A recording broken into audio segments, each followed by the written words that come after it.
That night, the wind over Cedar Hollow carried more than cold. It carried a cry for help, one only a dog could hear. When Brisket ran toward the old bridge, no one knew he was running toward two lives and a miracle waiting beneath the snow. By morning, Mercy had a name, and it belonged to an 11-year-old girl and her dog. Before we dive in, drop your city in the comments, and if you've ever believed animals can feel the hand of God, this story will stay with you. Please support us by subscribing to the channel. Cedar Hollow lay quiet beneath the frozen breath of winter. The San Juan peaks loomed like old gods on the horizon, their crowns draped in mist. Down in the valley, where the river once ran deep and wild, stood the Bridge of Mercy, a relic of steel and sorrow. No one crossed it anymore, not since the landslide of 2009, when 3 workers vanished beneath the mud. Some said the bridge groaned at night, remembering their names. Beneath that bridge, under the weight of rust and silence, 2 figures lay bound and bleeding. Officer Mason Reyes stirred first. His head throbbed, his mouth dry with the taste of blood and dust. He tried to move, but the ropes bit into his wrists. The metallic smell of cold iron mixed with the faint sting of gasoline in the air. Across from him, Officer Claire Donovan lay half-conscious, her blonde hair matted with dirt, her lips pale, her breathing shallow. The faint blue of her uniform shirt was stained dark at the shoulder, where a bullet had grazed her. Mason turned his head, pain flaring up his neck. "Claire!" he rasped, voice hoarse. She didn't answer. Only the wind replied, dragging dry leaves across the concrete above them. His mind clawed through the fog of memory, the ambush, the headlights, the shouting, and one sound that burned through everything, a familiar voice giving the order to shoot. A voice from the precinct. He felt the realization like a knife. "God," he whispered, "they were our own." 3 nights ago, he and Claire had stumbled on something they were never meant to find, a hidden file in the department's internal database, filled with coded transfers, offshore accounts, and forged clearance letters signed by people they trusted. The evidence pointed to an illegal weapons ring inside Cedar Hollow PD, the same network they'd been ordered to investigate off record. They'd planned to take the data straight to the State Bureau. Mason had copied the files to a USB drive and hidden it inside the sole of his boot, thinking it would buy them time. But the ambush came faster than the sunrise. They never made it out of the canyon. Now the sky above the bridge had turned to liquid iron. The last pulse of twilight bled away. Mason groaned, forcing himself upright against the ropes. His right leg burned. The bullet wound from the ambush had reopened. He could feel the blood pooling under him, spreading into the cold sand. He twisted, inching toward Claire. "Hey, Claire, listen to me. You're gonna be okay." A flicker of movement. Her eyelids trembled. A small sound escaped her lips, fragile as wind. "They knew," she whispered. "I know," Mason muttered. "I heard them." He pressed his head back against the bridge support, breathing through clenched teeth. His body screamed for rest, but his mind refused to give in.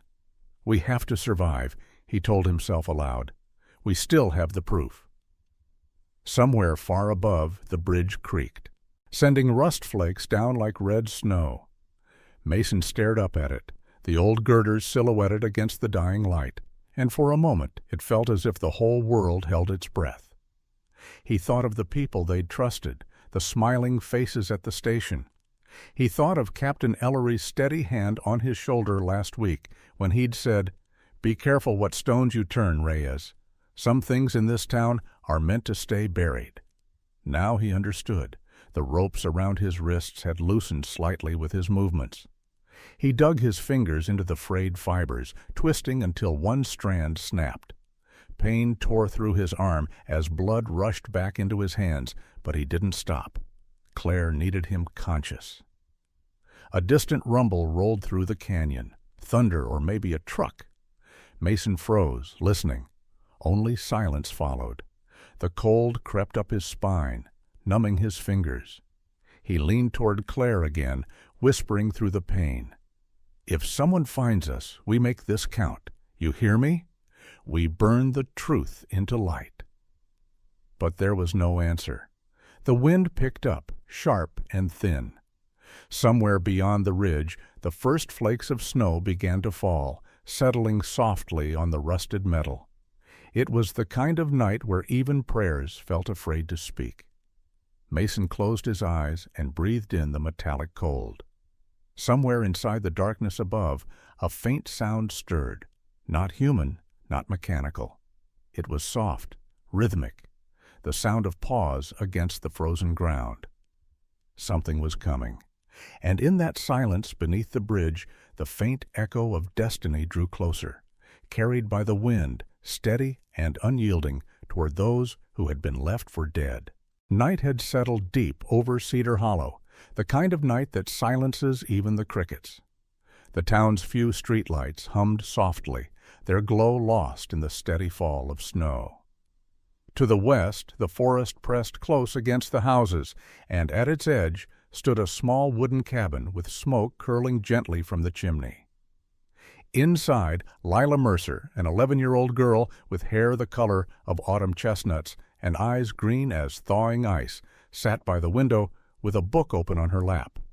She wasn't reading. Her gaze followed the snowflakes landing against the glass, watching how they melted into tiny rivers. Her mind, as her grandfather often said, lived half in stories and half in silence.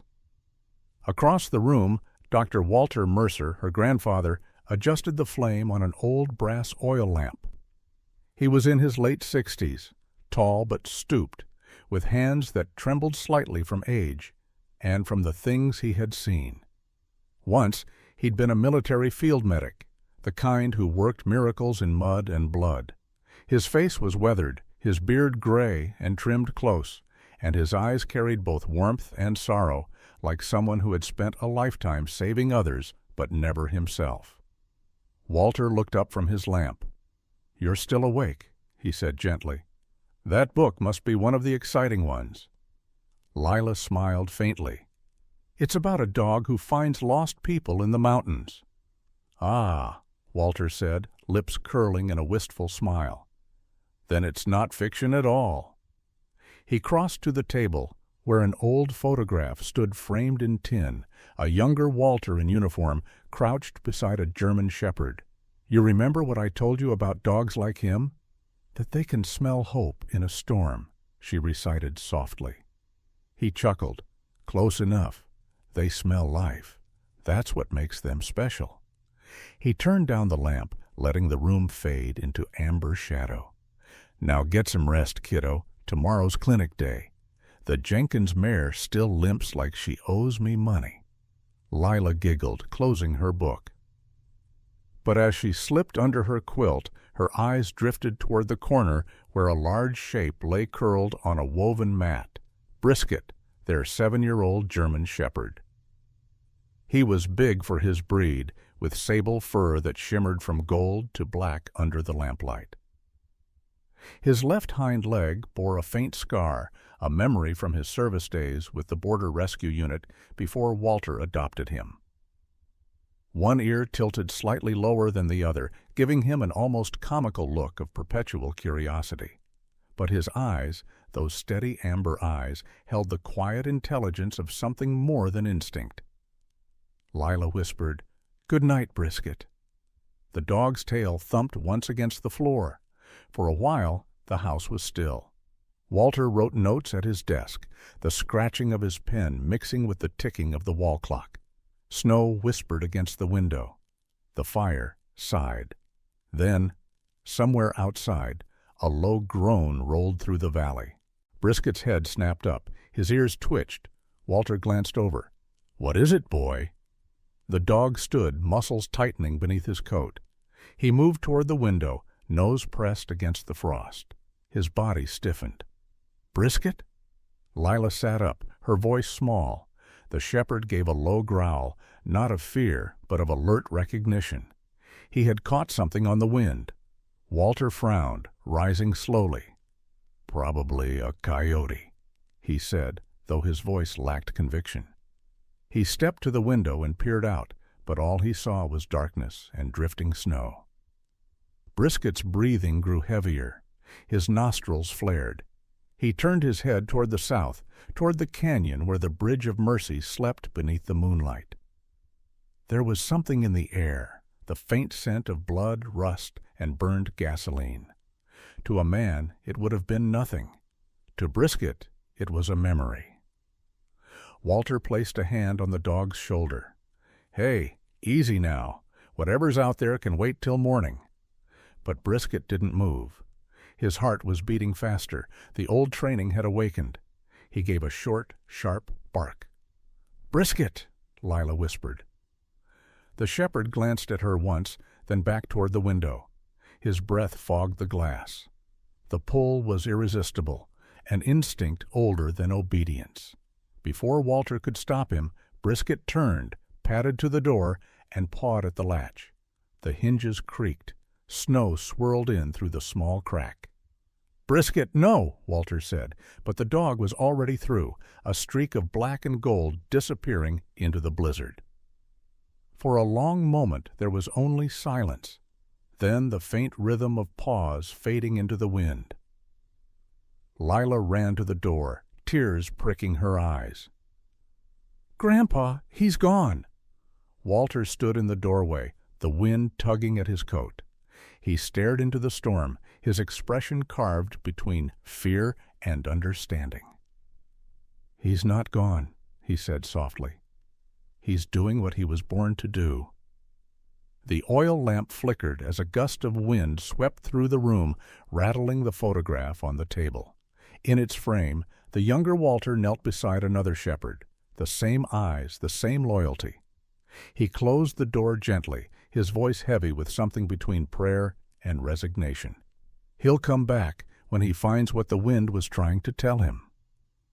Outside, the snow deepened, erasing tracks almost as fast as they were made. But Brisket ran on, southward through the storm, guided by scent, by memory, and by the faint echo of human pain drifting through the night. And far away, beneath the Bridge of Mercy, that same wind carried the smell of blood and rust, and the faintest hope of salvation. The storm had passed, but its silence was worse than the wind. Dawn still hid behind the mountains, the world caught between night and something not yet morning. The Bridge of Mercy loomed above the canyon, its ribs of steel painted with frost, its shadow stretching over the frozen earth below. Beneath it, Officer Mason Reyes lay half-buried in snow and dust, consciousness fading in and out like a dying flame. His lips were blue, his legs slick with blood, his uniform stiff from cold. He tried to call out, but his throat produced only a rasp. The ropes around his wrists had frozen solid. Every breath felt like swallowing glass. Across from him, Officer Claire Donovan was barely breathing. Her face had lost its color, the wound on her shoulder a slow, dark bloom against the white ground. The frost had already begun to cling to her eyelashes. Mason forced himself to look away. If he stared too long, he'd start believing she was already gone. His mind flickered through the hours of the night. The distant echoes of footsteps that never came, the sound of the bridge groaning in the wind.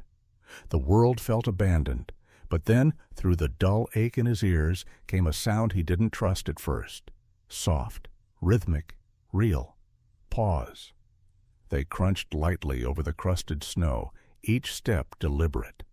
Mason blinked hard, trying to focus. A shadow moved in the half-light, low and steady. Then a shape emerged, broad shoulders, strong legs, fur dusted with ice. A dog. The German shepherd approached slowly, head low, tail still. His breath steamed in the cold, nostrils flaring. His left hind leg carried a faint limp, the mark of an old wound, but his eyes, deep amber and unyielding, held a soldier's focus. Mason's voice cracked. "Hey, boy." The dog paused, watching him. Snowflakes gathered on his muzzle. For a heartbeat, the canyon felt like the world's last heartbeat. Just man and beast, both half-broken, both refusing to die. Brisket stepped closer, lowering his head. Ed. His nose brushed the rope binding Mason's wrists. He sniffed once, then began to chew. His teeth found the frozen fibers, pulling and tearing. Mason winced as the rope dug deeper, then snapped. He groaned, clutching at the wound on his thigh, feeling blood surge again, hot against the cold. "Good boy," he whispered through clenched teeth. "Good boy." Brisket circled him once, assessing. His training took over, eyes checking for movement, breath listening for life. The faint scent of another human caught his nose. He turned sharply, bounding toward Claire. He sniffed at her coat, her hair, her face. Her skin was cold, but the pulse beneath her jaw still flickered faintly. Brisket let out a single, low whine, the sound of recognition, of duty. He licked her cheek gently, then lay his body beside hers, curling just enough so that his warmth pressed against her ribs. His breath rose in pale clouds, mingling with hers. Mason watched, barely able to keep his eyes open. The shepherd shifted, pressing closer to both of them, as if trying to gather them under his own heartbeat. Mason felt the faint vibration through the ground, the rhythm of Brisket's chest, steady and alive. The man tried to speak again.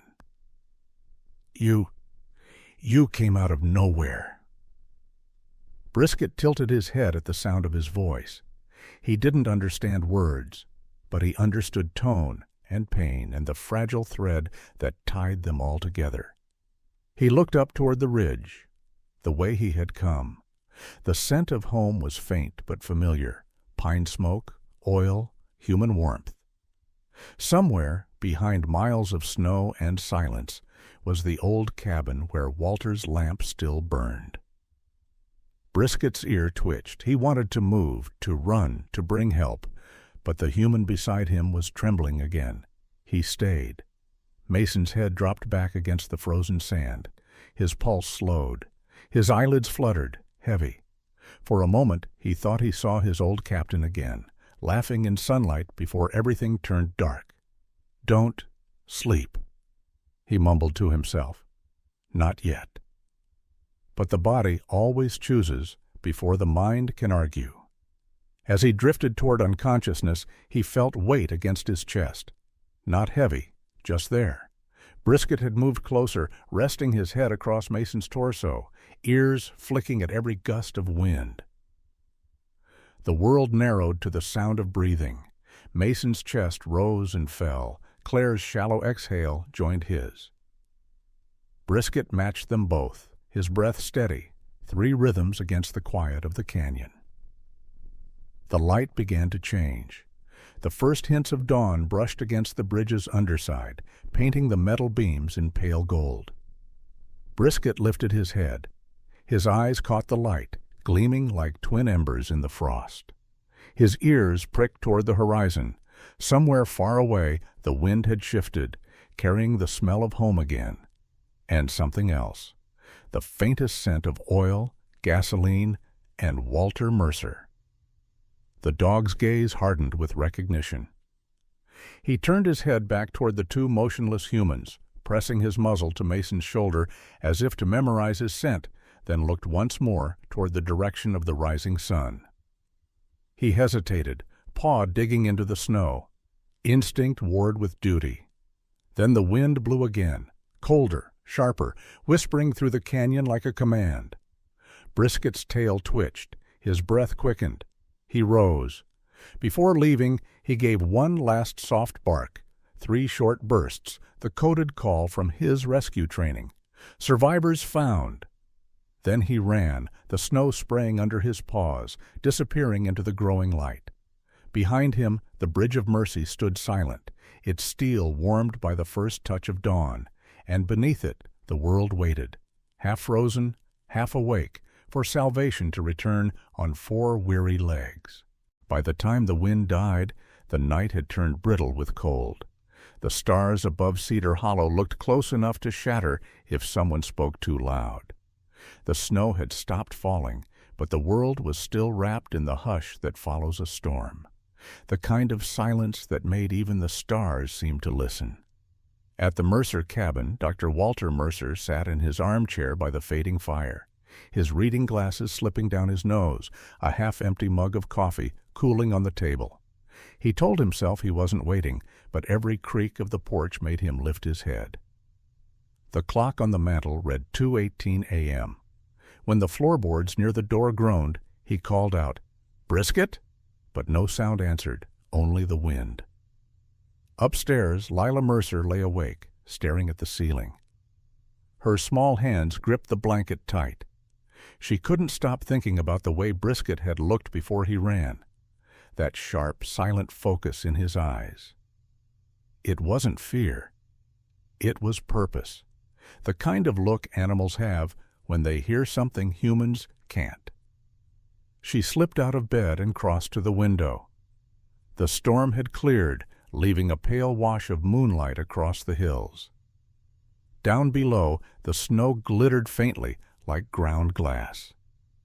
Her breath fogged the glass as she whispered, "Please come back." But her heart said something else. He's not coming back yet. Lila tiptoed down the stairs. Walter was dozing, one arm over his eyes. She hesitated only a second before reaching for the old canvas medical bag near his desk. It was the same one he'd carried during his field days, sturdy, faded, with initials burned into the leather. WM. Inside were rolls of gauze, antiseptic, thermal packs, and a small flashlight. She slung it across her shoulder, then pulled on her thick coat and scarf. Her boots were too big, but they'd have to do. As she opened the door, a wave of cold air rolled in, snatching the warmth from her lungs. She turned back once. Walter still slept in his chair, the fire a low orange pulse behind him. For a moment she thought of waking him, but something told her not to. Some things had to be done without permission. The door closed softly behind her. Outside, the snow crunched under her feet, each step leaving a shallow mark before the wind began to erase it. The moon hung low over the mountains, a pale coin of light. Lila's flashlight flickered as she started down the trail, its weak yellow beam carving a small circle through the dark. "Brisket," she called softly. "Brisket, where are you?" The sound went nowhere. The forest swallowed it whole. The path wound through the pines, their needles whispering as the wind pushed through. The temperature had dropped below freezing. Every breath turned into a ghost. She tightened her scarf, her fingers burning from the cold even through the wool. But she kept walking, following what she hoped were footprints. And then she found them. Near a patch of frozen mud, half covered by snow, she saw the shape of paw prints, large, deep, uneven. One hind leg dragged slightly. She recognized the pattern instantly. "Brisket!" Her heart kicked, and she followed. For nearly an hour she walked, the beam of her flashlight weakening. The stars wheeled slowly overhead, and once she thought she saw a faint flicker of light far to the south, a reflection off metal. She couldn't tell if it was real or something her eyes invented. The ground sloped downward now, and the trees thinned. The scent of rust and fuel cut through the air. Even the wind seemed to change, heavier, slower, as though weighed down by the memory of something old and broken. She knew where she was before she saw it. The Bridge of Mercy rose ahead, half swallowed by fog, its iron bones glowing faintly in the moonlight. The silence here was different, deeper, like standing inside a held breath. Then she heard it. A bark, weak but unmistakable. Her flashlight flared once more, then dimmed to a trembling glow. "Brisket?" she called. From the shadows beneath the bridge, a low sound answered. Not quite a bark, not quite a whine. She moved closer, her boots crunching on the frost. The beam of her flashlight wavered across the ground, and then stopped. Brisket was there, lying beside two human figures. One was slumped forward, rope still clinging to his wrists. The other lay motionless, her blonde hair tangled with snow. Lila's breath caught. "Oh, my God!" She dropped to her knees. "It's okay. I'm here." Her voice trembled, but her hands didn't. She opened Walter's bag, remembering what he had always told her. "If you see someone hurt, don't be afraid of blood. Be afraid of silence." She pressed her fingers to the woman's neck. Faint pulse. Then to the man's chest. Slower, but there. "Okay," she whispered. "Okay, stay with me." She ripped open the thermal pack, slid it under the woman's coat near her ribs. Then she tore a strip of gauze and pressed it against the man's bleeding leg. The cold made her hands stiff, but she didn't stop. Brisket watched, his amber eyes steady on her. When she reached for her pocket, she pulled out the old satellite phone Walter kept for emergencies. The screen blinked weakly, searching for signal. "Come on," she whispered. "Please." But the screen stayed empty. No bars, no help, just static. Tears stung her eyes, but she blinked them away. "We'll wait for the light," she told herself, echoing something Walter had said long ago. Brisket let out a quiet whine and pressed closer to the man's side, as if understanding. Lila reached out, stroking his fur. "Good boy. You found them." Above them, the stars burned brighter, sharp and cold. It was as if the universe had paused to watch. She glanced up at the bridge's steel frame glimmering overhead and whispered a small, shaking prayer. Not for miracles, just for time. And there, beneath the frozen ribs of the Bridge of Mercy, 3 lives and 1 loyal heart waited for dawn. The first light of dawn came thin and gray, bleeding slowly over the mountains like water seeping through stone. The desert beyond Cedar Hollow still slept beneath frost, and the old Bridge of Mercy stood silent, its shadow long and blue against the snow. Beneath it, Lila sat huddled beside the 2 unconscious officers, the warmth from the thermal packs fading. Her lips trembled, but her hands kept moving, adjusting, checking, holding. Beside her, Brisket stirred. His body had grown stiff from the cold, but his eyes stayed sharp. The air had changed. He could smell it, the faint sweetness of morning, the shifting wind from the north, and something else. Faint, but familiar. Oil, metal, electricity. He lifted his head. His ears twitched. He knew this smell. Echo Point Station.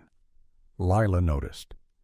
"What is it, boy?" she whispered, her breath fogging. Brisket turned toward the distant ridge, where the valley bent and the air shimmered faintly with rising light. He gave a low whine, then looked back at Lila, his eyes burning with purpose. She understood without words. "Go," she whispered hoarsely, voice breaking. "Find Grandpa. Find help." For a heartbeat the dog hesitated. His loyalty warred with instinct, leave them or stay.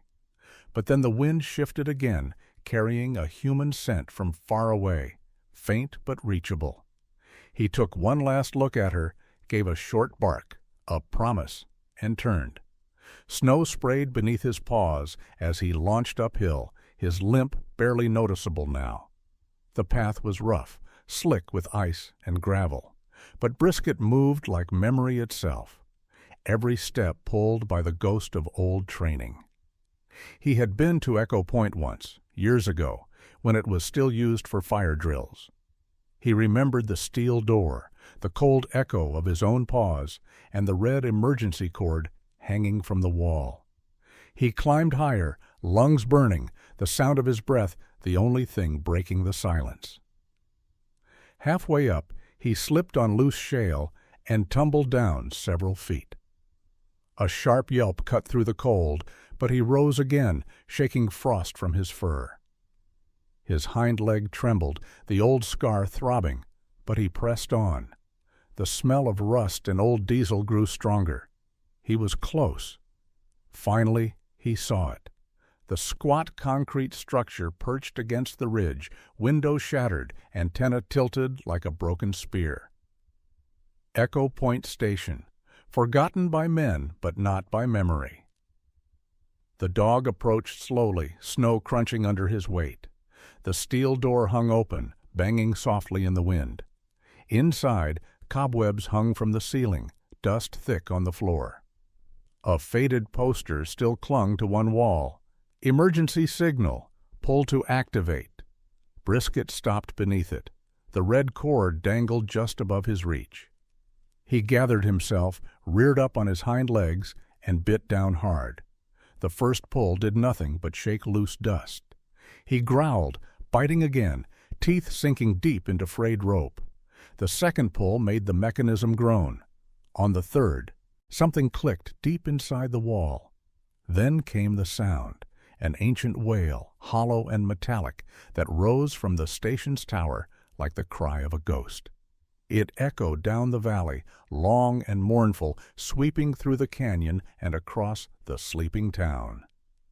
Whoa! The siren howled again, carried by the wind through every street and window of Cedar Hollow. At that very moment, Dr. Walter Mercer jolted awake in his chair, the mug of cold coffee spilling across the table. His breath caught. For a second, he thought it was a dream. But the sound came again, unmistakable, distant yet powerful. "No," he whispered, standing so fast the chair toppled backward. "That can't be." He stumbled toward the door, throwing on his heavy coat. "That's the Echo Point siren," he shouted to no one. The radio crackled from the counter. Walter snatched it up, his fingers trembling. "Sheriff Hayes, Nora, do you copy?" Static, then a sharp, calm female voice. "Walter, what's wrong?" "Nora, the Echo Point alarm just went off." "What? That system's been dead for 10 years." "Not tonight," Walter said, already heading for his truck. "Something triggered it, and only one thing in this valley knows how." The sheriff's pause was brief but decisive. "Stay on the line. I'm coming." Sheriff Nora Hayes was 54, tall and broad-shouldered, with hair the color of iron and a gaze that could stop most arguments before they started. Years in service had made her voice steady, her movements precise, but tonight there was a flicker of worry beneath the calm.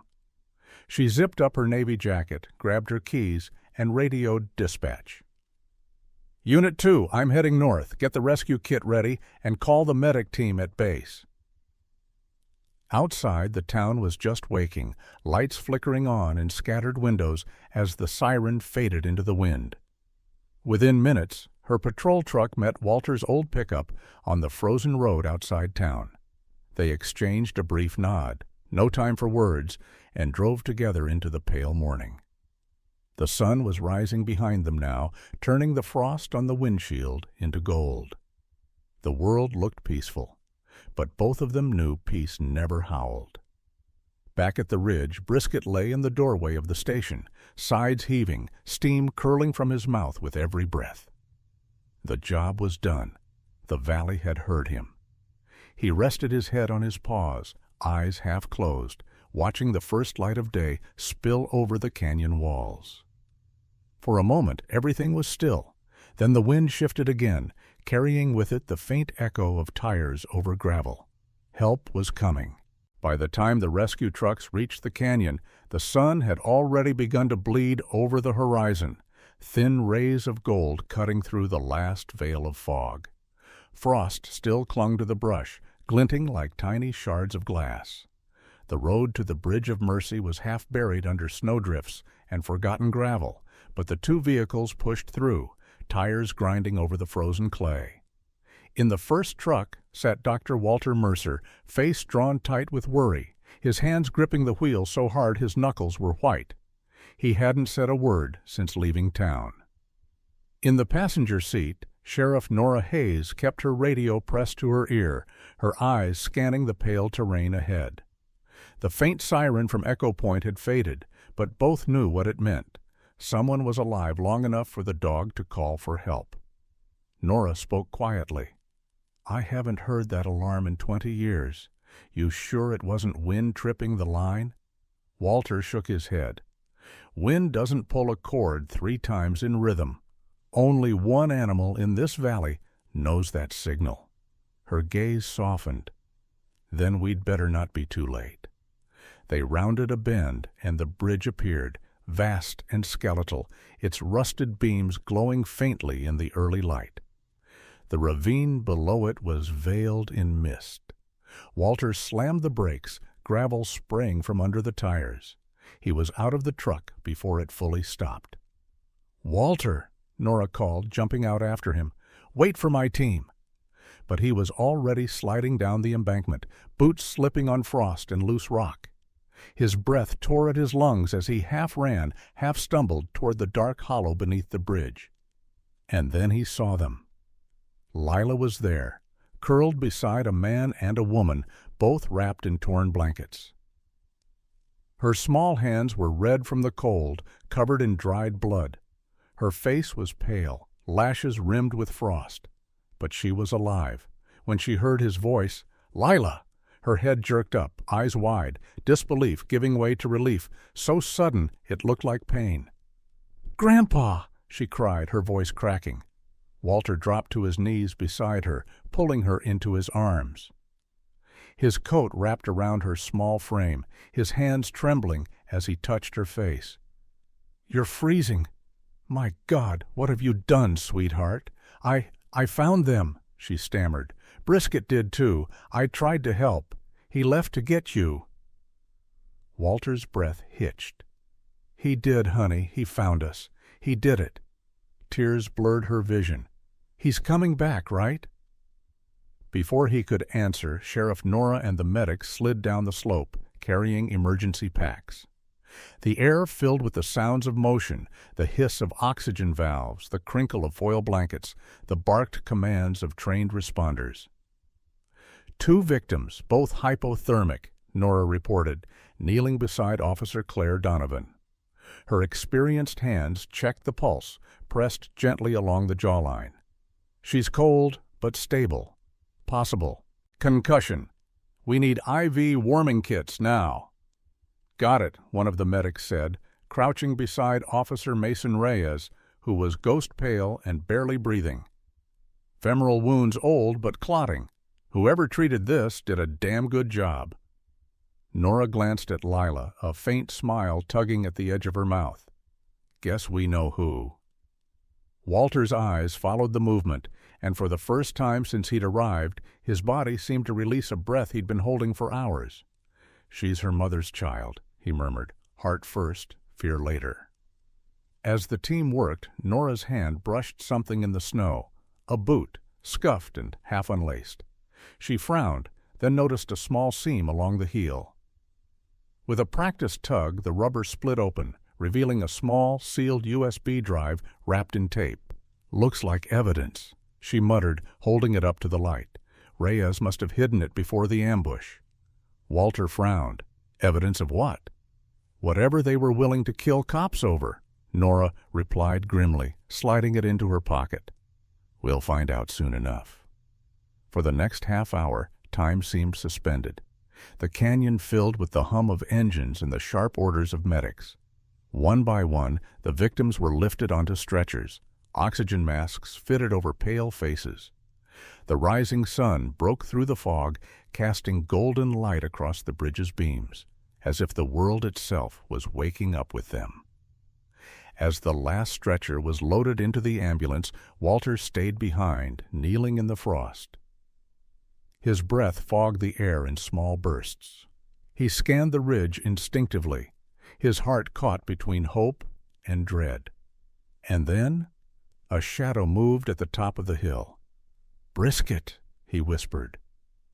The shepherd limped down the slope, fur glinting bronze in the light.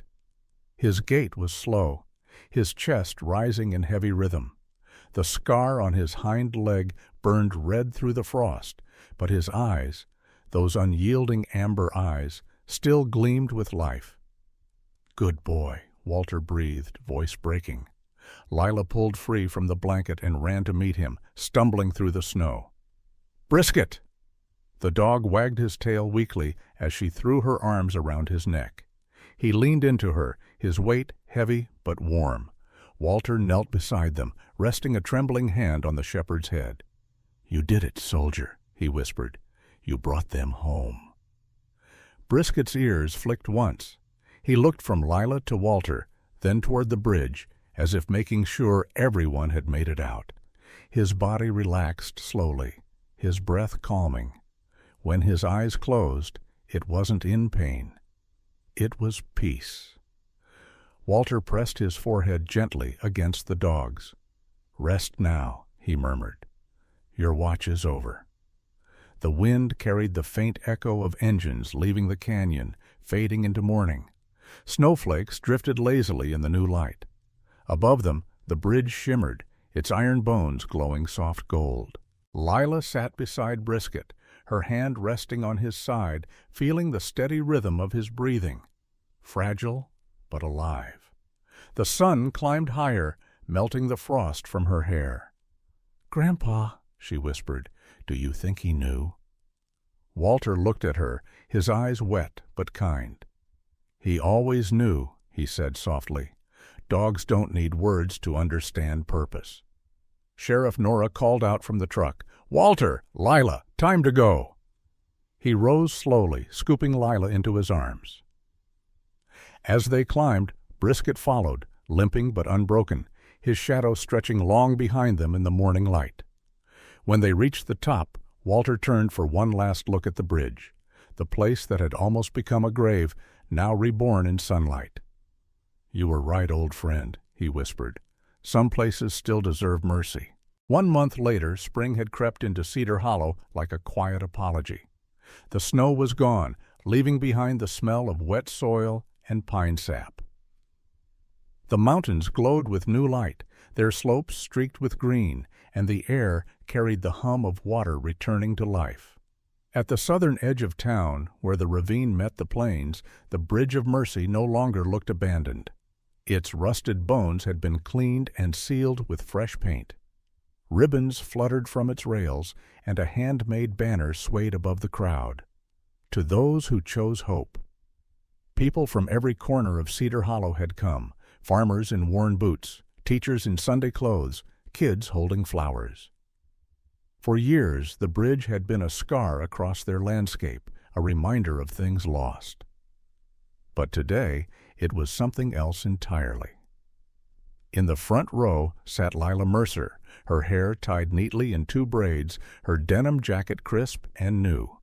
Pinned to her collar was a small silver medal engraved with a compass, a gift from her grandfather. Her green eyes, once filled with fear, now carried a calm maturity far beyond her 11 years. Beside her sat Dr. Walter Mercer, wearing his best flannel shirt under a dark wool coat. The wrinkles around his eyes were deeper now, but they bent kindly when he smiled.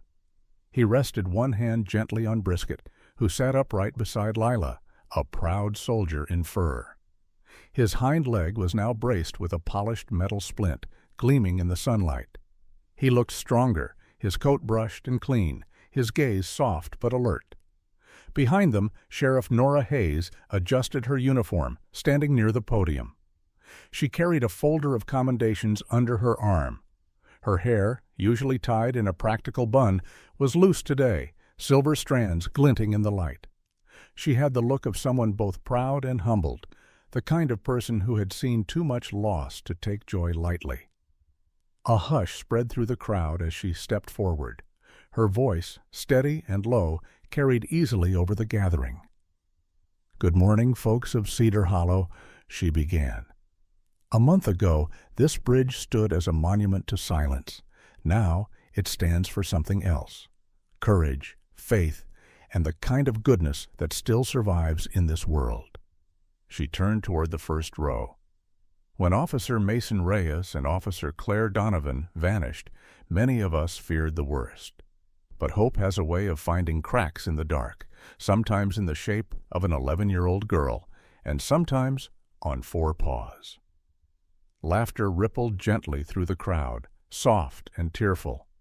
Nora's eyes shone as she lifted a small velvet box. Today, on behalf of the Cedar Hollow Sheriff's Department, we present the Youth Valor Medal to Miss Lila Mercer. For extraordinary courage, quick thinking, and compassion beyond her years. The applause was thunderous. Lila blushed as she rose, her hands trembling. She walked to the stage, guided by Walter's hand on her shoulder. Tar. Nora knelt slightly as she placed the silver medal around the girl's neck. For showing us that bravery doesn't always wear a badge, she said softly. Lila looked out over the crowd. The sunlight caught her hair, and for a moment the wind lifted her braids like ribbons. I just wanted to help, she said simply, voice clear but small. Brisket did everything. He's the real hero. Nora smiled. Then it's only fair he gets one too. From the table beside her, she lifted another medal, this one shaped like a paw print, cast in gold, attached to a red ribbon. She walked to the edge of the stage and knelt before Brisket. For loyalty, instinct, and courage that saved 3 lives, she said, Cedar Hollow names you an honorary rescued dog. Walter helped the shepherd stand. As the medal was draped around his neck, Brisket gave a low, dignified bark. The crowd laughed through their tears. Someone started clapping. Within seconds, the sound grew. Cheers, whistles, and applause rolling across the bridge like wind through the trees. Mason Reyes, now recovering and walking with a cane, stood near the stage, his face pale but smiling. Beside him was Claire Donovan, her arm still in a sling, her blue eyes bright against the soft light. They clapped hardest of all. When the noise finally softened, Mason stepped forward. His voice was rough but warm. If not for that girl and her dog, we wouldn't be standing here. I've seen courage in war zones and kindness in strangers, but never both in the same place. Until that night.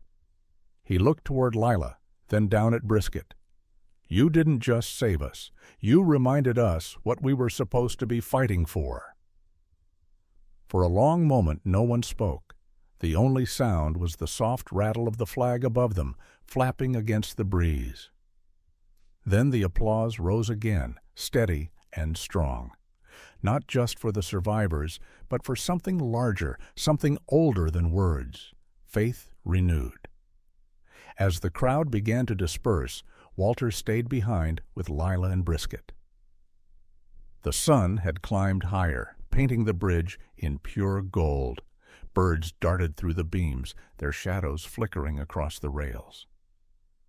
Lila knelt beside her dog, resting a hand on his head. "Do you think he remembers?" she asked quietly. Walter looked toward the horizon, where the light shimmered against the mountains. "I think he remembers everything that matters," she said. "Dogs don't forget the people they saved, or the ones who saved them." She smiled faintly. "We saved each other, didn't we?" He nodded. "That's how it works." They sat in silence for a while, the breeze carrying the smell of thawed earth and pine. A bell from the church in town tolled the noon hour, its echo drifting faintly through the valley. Then Lila stood, brushing her hands against her jeans. "Come on, Brisket," she said softly. "Let's go see the bridge." Together they walked to the center, where the metal was warm. Underfoot, the sunlight shimmered on the river below, reflecting in golden ripples. For the first time in years, the place didn't feel haunted. It felt alive. Brisket stopped, gazing out across the water. His ears twitched at the wind. Lila followed his gaze, and for a moment she thought she heard it again, that faint, low hum of the siren's call from a month ago.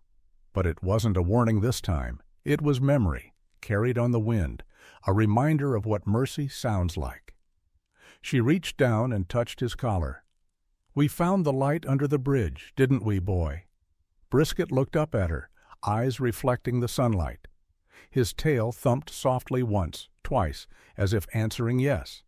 And somewhere high above, the bridge glimmered like a living thing, alive in the warmth of the day, no longer a place of loss, but a monument to those who had chosen to believe in hope. Sometimes God doesn't send thunder or angels from the sky. Sometimes He sends help on 4 tired paws, and through the small hands of a child who refuses to give up. That night, under the old bridge, He reminded us that faith isn't about seeing, it's about trusting, even when the world grows silent. So tonight, before you sleep, say a prayer for those who are still waiting to be found, for the lost, the lonely, and the ones who keep believing anyway. If this story touched your heart, share it with someone who needs a little light today.